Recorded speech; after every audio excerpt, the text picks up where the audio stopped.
It's the Martin and Dean Chronicles. Ready for laughs and cheers? One's a geezer, one's a queer. Find out who on the Martin and Dean Chronicles. Tune in, don't delay. Martin and Dean will make your day. Chapter 4. Lockdown Madness and Shop Woes. As soon as COVID-19 hit, Martin went into full-blown panic mode. Their flat became less homey and more like fucking Fort Knox. Dean, listen to me. You step outside, you could die, my love, and I'm not burying my husband, all right? He'd installed bars on the windows, reinforced the doors like a paranoid prepper, and duct-taped every vent like the apocalypse was already here. Poof, for fuck's sake, I'm not a goddamn convict. I don't need this Alcatraz shit. You'll thank me when this virus doesn't melt your lungs. Now stay inside, and don't even think about trying to unscrew the bars. I'll hear it. I swear to God, Poof, if you try and keep me locked up, I'll go mental. Martin ignored him and started to strap on what looked like tactical gear, an elite respirator, leather gloves and a riot shield he'd somehow acquired. Right, I'm off to work. I'll bring back some tiger bread that shall cheer you up. Oh, great, tiger bread. That'll make this hellhole so much better. Also, get me something fucking stronger than whiskey while you're at it. I'm bored out of my fucking mind here.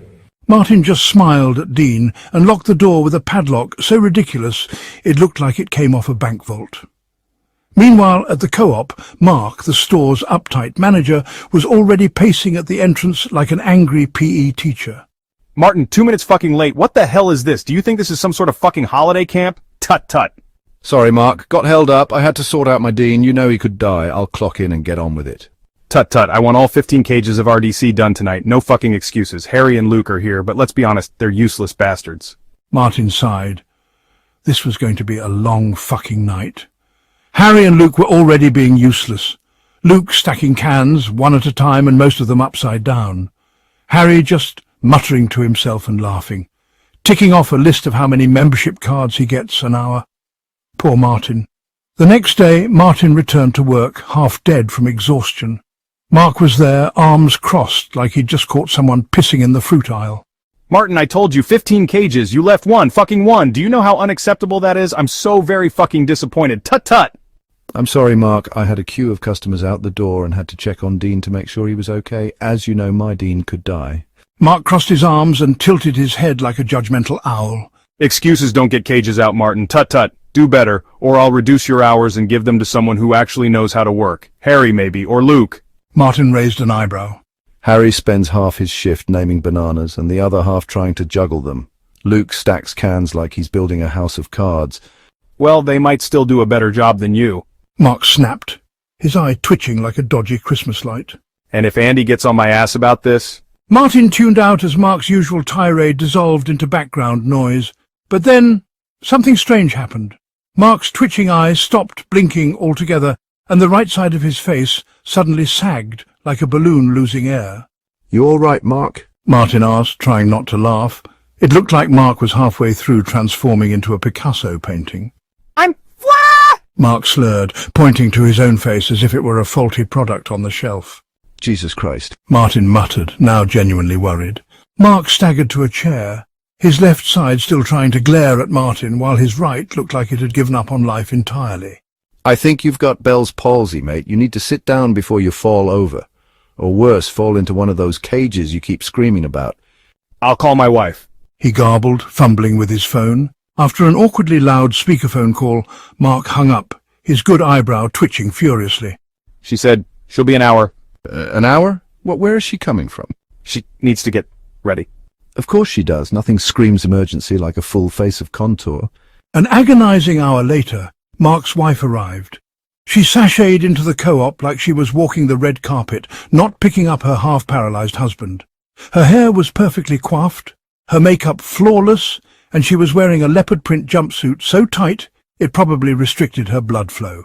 Mark, darling! She called, her heels clicking loudly against the floor. You poor thing, you look terrible. But don't worry, I'm here now. Mark's one functioning eye rolled so hard it almost fell out of his head. Sorry it took so long. She continued, fluffing her hair. You wouldn't believe how uneven my winged eyeliner was.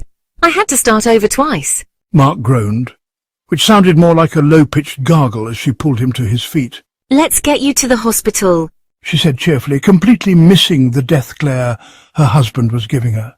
I'm sure they'll fix your little face thing in no time. Thanks for keeping him alive. Martin just looked stunned at her words.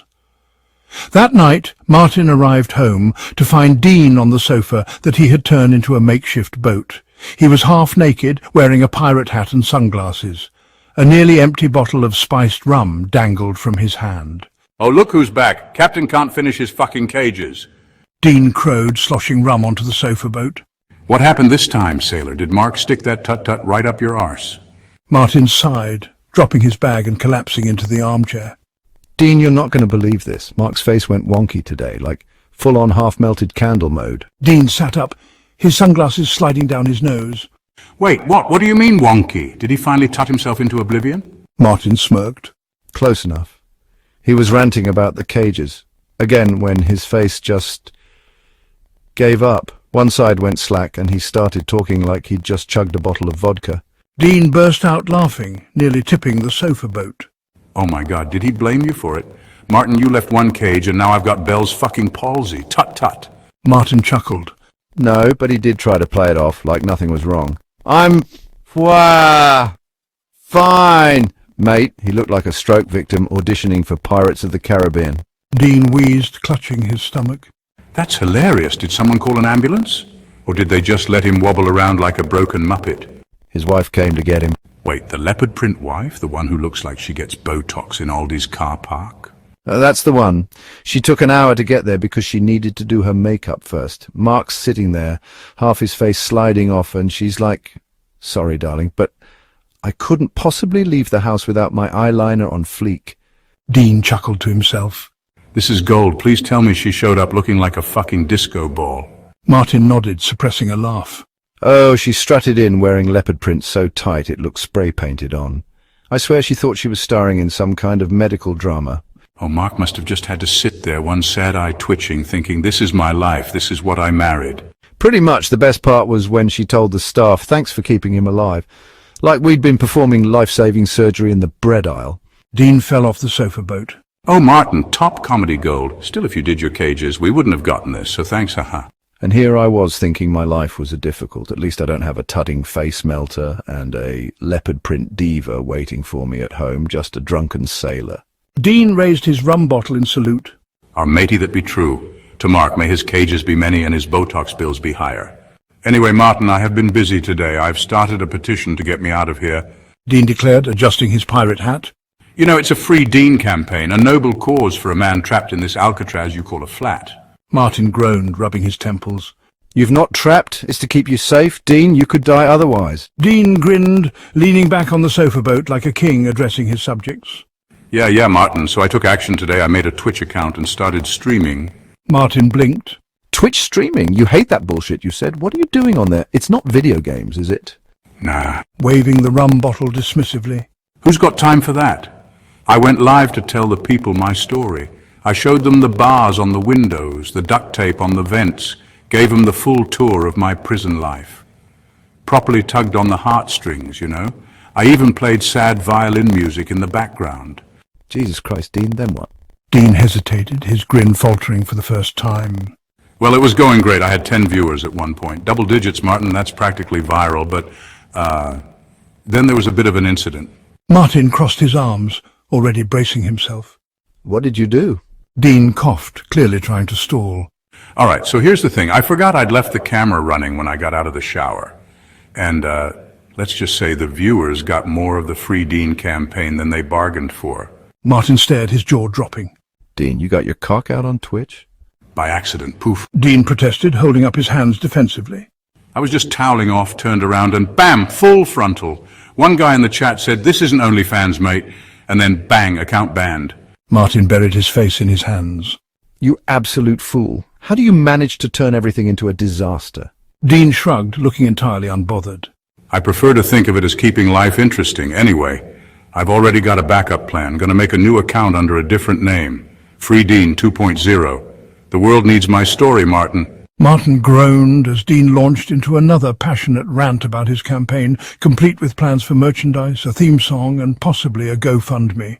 They both stumbled into bed, Dean still rambling about his genius marketing strategy, while Martin lay there, staring at the ceiling, already dreading the next shit show at work. 2 months into lockdown, Dean's pacing had evolved into a theatrical performance.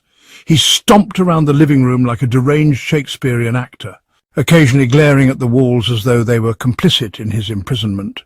Martin, you melodramatic knob, I'm going to lose my fucking mind. Just let me step outside for 5 minutes. 5.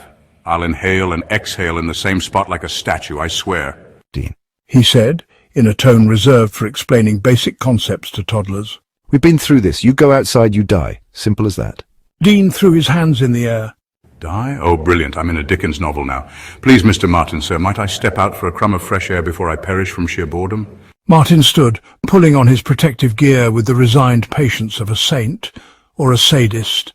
Gloves, mask, glasses, hat. By the time he was done, he looked like a post-apocalyptic beekeeper. Stay inside. Stay alive. Martin then deadbolted the door behind him. Dean stood frozen in place, staring at the locked door like it had just insulted his mother. Stay inside. Stay alive. He mimicked in a high-pitched, whiny voice. What a load of bollocks. I'm not a fucking Tamagotchi fucking poof. At the co-op, Martin shuffled in with the energy of a man walking to his own execution. The fluorescent lights buzzed overhead, casting a sickly glow on the aisles of empty shelves and half-dead houseplants. My Dean could die. Martin muttered as he clocked in, his voice heavy with melodrama. Martin, give it a rest. We've heard it all before. Dean's not a delicate little flower, is he? He's more like a cactus. Tough as nails. Thrives in neglect. Martin shot her a withering look. You don't understand. He's vulnerable. One stray cough and he's a goner. Martin, for fuck's sake, we know. Lynn smirked. Maybe get him one of those big hamster balls, yeah? Roll him around the house in it. Or better yet, fill it with gin. Keep him entertained and sanitized at the same time. Before Martin could retort, Harry stumbled into the room looking like a man who had recently lost a fight with a bottle of cooking oil. His greasy hair clung to his forehead like a clingy X. Harry's hair is just so yucky, yuck. Seriously, get this guy to wash his hair. Oh, wait, I'm going, of course, again. Martin! Harry stammered, clutching something in his hands with all the pride of a toddler presenting a crayon drawing. I got you a present. Martin sighed. What now, Harry? Harry was always giving Martin random gifts that he picked up. Harry held up a battered circular object with mysterious symbols etched into its surface, almost like a pocket watch. I found it at the charity shop. Harry said, beaming. Thought it might cheer you up. Martin frowned. What the hell is it? It's a, thingy, you know, for the around stuff. Lynn laughed so hard she nearly toppled over, clutching her stomach as tears streamed down her face. Nice one, Harry. Harry. Martin said, pocketing the object. Thanks. You've truly outdone yourself this time. Harry shuffled away, likely to terrorize another corner of the store, leaving Martin to sigh deeply. At least Harry's idiocy was preferable to dealing with Tom and Simon, who were currently arguing over whether being pleasured by a genderless alien would make you gay. I mean, a alien that doesn't know genders. It's not male or female. So, I mean, if it did suck you, what an interesting question, Martin. Martin carried on with his shift. A worrying mess. That night, when Martin got home, he took the random thingy object out of his pocket, left it on the table by the plant pot. Join us to continue the adventures by hitting subscribe. If you enjoyed our exploration, give us a like and share your thoughts in the comments below.